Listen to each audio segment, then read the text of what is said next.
pong iparating, no, we would like to express, no, on behalf of the contractor, no, dun sa mga pamilya na nadamay, dun sa mga negosyo na nadamay, no, sa lahat ng individual at pribadong mga establishment na nadamay, and especially to the victims, no, yung mga ulat ng namatay, no.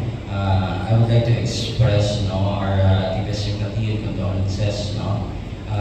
First, on behalf of the contractor, gusto po namin iparating or ipaalam sa kanila and sa publiko na all the resources, no, focus and attention of the contractor, no, nandito po sa pag-reach out and pagtulong dito sa mga naapektuhan, no.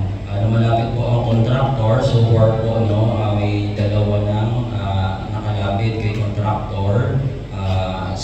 Sasagutin po ni contractor ang lahat ng funeral, burial, no. Yung pong dalawa na lumapit na kay contractor, sinagot po lahat ni contractor, no, bilang tulong, lahat ng tulong, no, yung funeral, burial, no, and all other necessary expense, no, na